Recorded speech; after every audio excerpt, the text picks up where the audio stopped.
Sure. Thank you, Caroline. The prisoner exchange with Russia coming at the same time as the president is now announcing negotiations to end the war in Ukraine. The timing of that is hard to ignore. Was Ukraine discussed as part of this prisoner swap? I was not involved in those discussions, so I can't comment on whether that came up or not.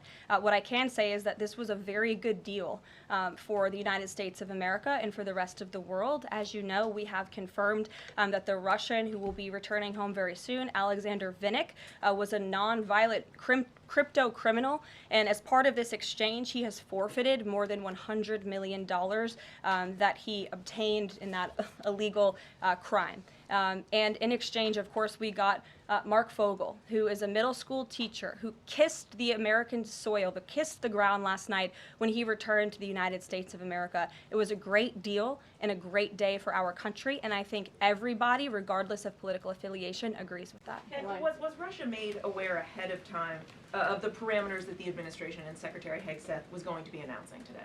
The NATO perimeters? Yes. I'm not sure. You'd have to ask Secretary Hegseth in the Defense Department on that, since he announced them. Jackie. Thank you, Caroline.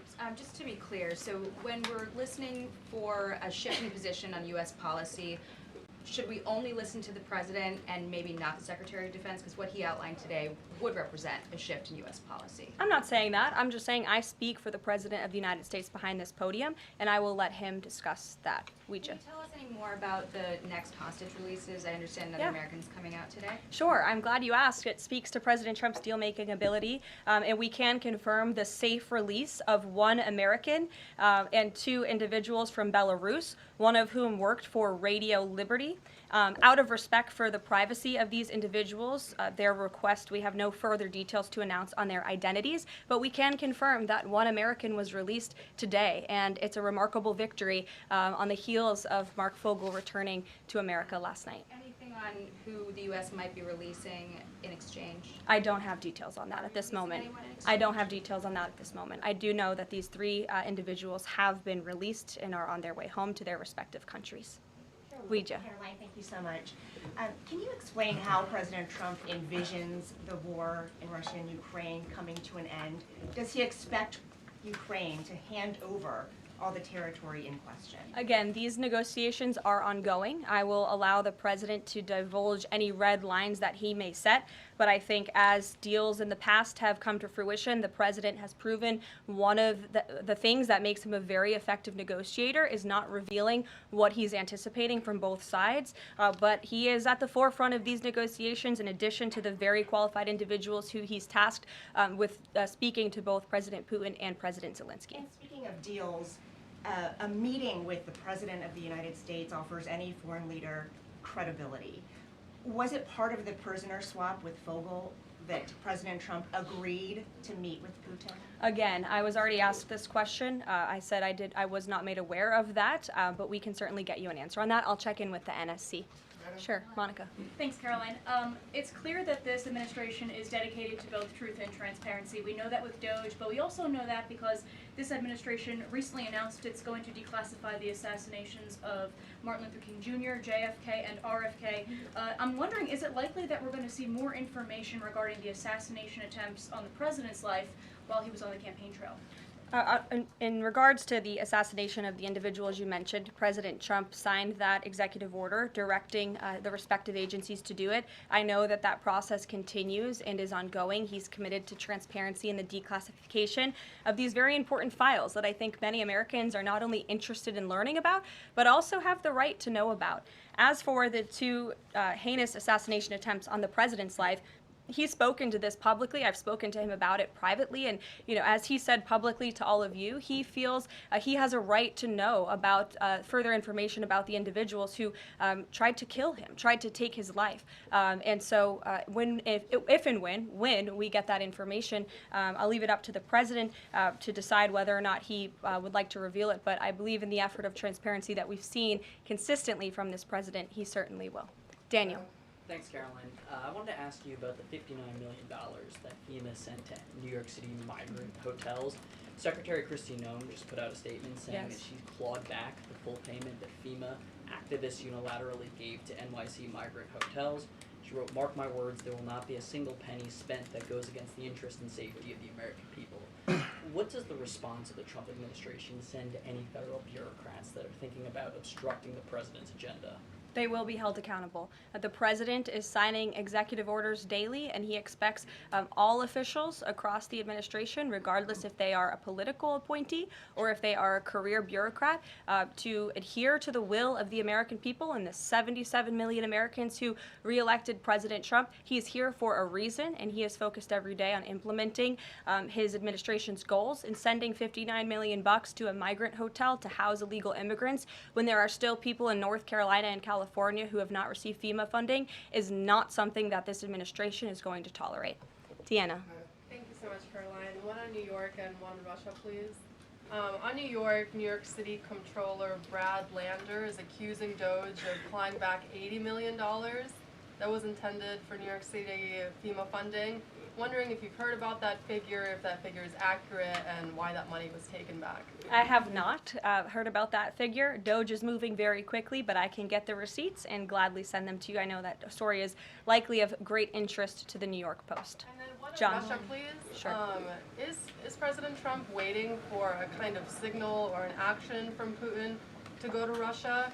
And would he be willing to go to Ukraine in the future? I don't have any decisions to make on the president's potential visit to Russia or any in-person meeting at this time. John.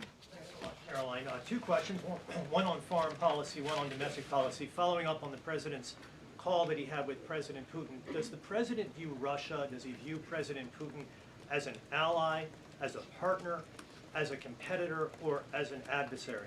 I believe this nation views Putin and Russia as a great competitor in the region, at times an adversary, but as the president has said as well, he enjoys having good diplomatic relationships with leaders around the world, finding that common ground, also calling them out when they are wrong, and leading from a position of peace through strength. That's the president's greatest strength, and we've seen that again, time and time again. And then as you pointed out in your statement regarding the confirmation of Tulsi Gabbard, there was one Republican who voted against the nomination of Tulsi Gabbard. It was Senator Mitch McConnell. Similarly, how does the administration view Senator McConnell? Can he be a partner in the president's legislative agenda? Are you disappointed that he voted against not only Tulsi Gabbard, but also Pete Hegseth to be the defense secretary? I think we're greatly disappointed in any Republican who chooses willfully to vote against the president's exceptionally qualified cabinet nominees and picks to lead his America First administration. Not a single Democrat swayed from voting against President Biden's nominees, and we know how many of them turned out. They turned out to be atrocious at their jobs, leaving America much worse than they were when they took the oath of office. And so I've said it repeatedly from this podium. I addressed it at the beginning of my remarks. We expect all Republicans to vote, to stay tough and strong, vote for President Trump's nominees so we can get to work and continue to work very hard to implement this president's agenda. Sure. Thank you, Caroline. On South Korea is currently in a chaotic situation. How does the President Trump react to the current chaotic situation in South Korea? Secondly, if South Korea needs help from the United States, what role do you think the U.S. will play? Sure. I haven't spoken to the president about the ongoing situation in South Korea. I would defer you to his previous statements. And I can also see if I can get you something new from the National Security Council, who I'm very confident the officials that are focused on South Korea are on this. I just haven't spoken to them about it, but I'm happy to provide that for you. Yes. Thank you, Caroline. Does Elon Musk have power of the presidency? Absolutely not. Right. That's a ridiculous question. I asked that question because, the Democrats have been hurling insults at Elon Musk, hurling attacks, calling him President Musk. Most recently, Jamie Raskin, the congressman, took it a step further, calling for Musk's impeachment, saying that he somehow usurped the power of the presidency. What's your response? It's utterly ridiculous. Elon Musk addressed this in the Oval Office yesterday. The president addressed it as well. Elon Musk is serving at the pleasure of the president, just like everybody else on this team. He takes directives directly from the president of the United States. And I think some of the comments that you referred to are nothing more than a failed attempt from the media and from Democrats to try to sow division in this White House. We saw them do it in the first term. We're not going to let them do it in the second term. This is a unified team who is working at the pleasure of the president to do what's right for the American people. I have one more quick housekeeping note before I leave you all today. The president wanted me to share with all of you that he had a wonderful meeting with King Abdullah of Jordan yesterday. They discussed many things, including the Gaza Strip and its future at great length. The king would much prefer that the Palestinians stay in place, with the additional land to be used for new development, which would greatly create jobs at levels never seen before. But the president feels it would be much better and more majestic if these Palestinians could be moved to safer areas. I would just add to that the president remains wholeheartedly committed to seeing peace in the Middle East, and our Arab partners in the region have been tasked with coming up with a peace plan to present to the president. That is ongoing. King Abdullah mentioned that yesterday. He also committed to accepting 2,000 sick children from the Gaza Strip, which the president called a beautiful gesture. So the administration continues to work with our Arab partners in the region. We stand closely with our ally Israel, and the president has presented this big, new, bold idea to secure peace in the Middle East, and he is not going to waver from that. And we look forward to seeing that goal of this administration achieved as well. Thank you very much, everybody, and we'll see you very soon. Have a great day.